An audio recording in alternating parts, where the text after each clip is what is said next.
All right, let's get to that story. After some delays yesterday, the National Assembly finally passed the National Minimum Wage Bill. It's been called historic. This means that we're almost at the point where it's a reality, where workers will earn 20 Rand an hour, at least 3,500 Rand a month. 3 amended bills were in fact passed along with the National Minimum Wage, the Basic Condition of Employment Amendment Bill and the Relations Amendment Bill. And very importantly, amongst these bills, now the provision for secret balloting. So there has been a balloting ahead of strike action. Now that balloting will have to be secret.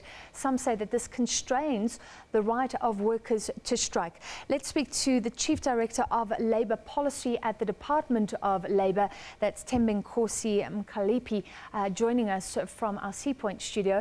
Thank you for being with us, Mr. Mkalipi. Firstly, how soon before this is actually enforceable, 20 Rand an hour?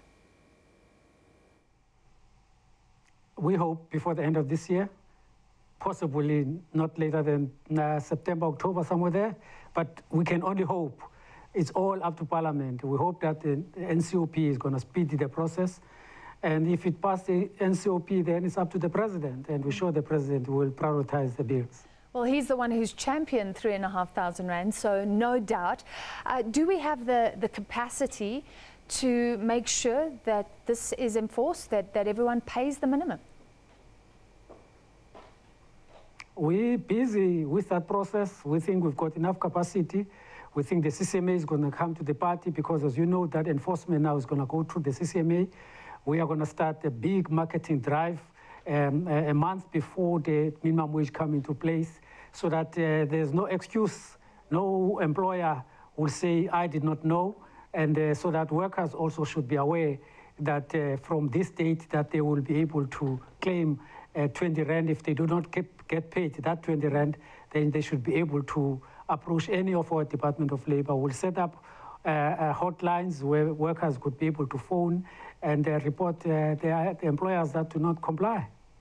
And can you explain for everybody, are there any exceptions? Let's focus on domestic workers, so many employed there, and in domestic work in general.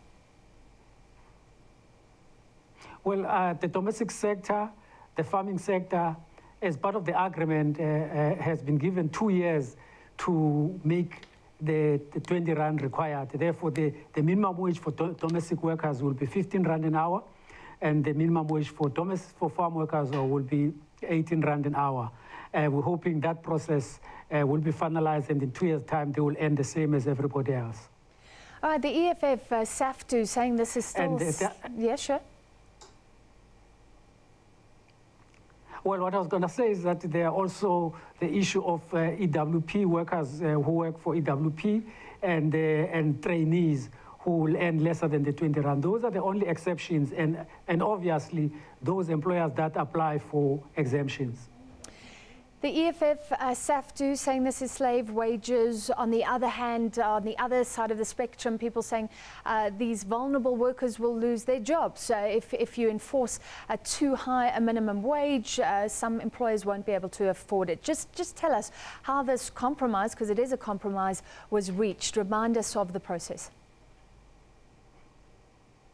Well, I mean, there are about 6 million workers, that's about over 6.4 million workers who earn below 20 Rand in this country. If you go to your hairdresser and do your hair, the workers that do hairdressing and workers working in the furniture sector, they earn 10 Rand an hour. This is going to make a big increase in terms of their salary. We're talking about 100% increase to those workers and many other workers that I have not mentioned that earn far below 10 Rand an hour.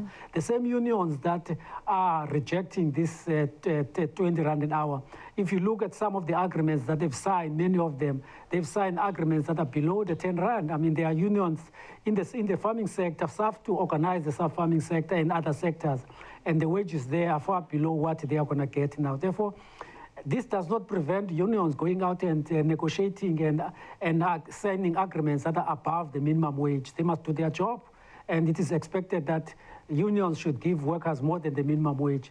This is a minimum, and this is a start, and we think that as we go forward, we will be able to increase this minimum wage substantially if it does not have negative effects on jobs. That's an interesting point about the current agreements. Will 6 million workers benefit, though? There were some tweets today, I cannot confirm, but about Treasury doing research that found that there will be job losses. Has government looked at the possible impact, the possible number of job losses when this is enforced? Well, I mean, all of us will be worried if the job losses, and that's why the compromise was reached for 20 rand instead of 12,500 or 4,500, precisely because we're worried that if you peg the minimum wage at too high a level, it's going to be a false promise to workers. They will get the 4,500 and lose their jobs. Therefore, the issue of jobs is very important. That's why the decision has been taken that the first work that the commission that has been set up as part of this process need to do, they need to investigate the impact of this minimum wage, the real impact, so that we don't speculate what will be the impact. We will know as a result. And if the impact of the minimum wage is negative to jobs, and then as government, we need to come up and see what mechanism can we put in to deal with those workers that have lost jobs. But we're hoping that is not going to happen. I understand globally there's been mixed results. I was trying to figure out what the trend was once countries introduced a minimum wage, and it's very difficult. So is South Africa, can you confirm, in the midst of a massive experiment right now? Well, I mean, internationally, there is evidence, empirical evidence, that national minimum wage set up at the right level is neutral to jobs. It does not affect jobs negatively, no, it does affect jobs positive. Does not increase employment, no, does not decrease employment. The issue is it must be set at the right level. If it's set at a very high level, there's no doubt that it's going to have effect on jobs.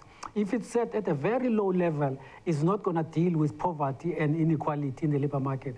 Therefore, we've got to have the wisdom of knowing what is the right level, and we hope the 20 rand is a level that will protect jobs.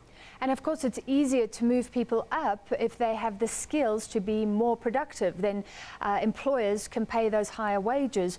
And it's not that South African workers are lazy, but we have that low productivity problem. So does this really have to be supported with education and skills development? There's no doubt that all the intervention that we've been doing over these years that have not been yet fruitful, we've got to upskill our workforce, we've got to add value on the production that is being carried in the country in order to make sure that workers earn more. But we can't wait for that and wait for it to happen when we don't know what's going to happen without dealing with the vulnerability that exists now. And that's what the minimum wage is there for. All right, thank you very much. From our Cape Town studio, Thembinkosi Mkalipi, Chief Director of Labour Policy at the Department of Labour.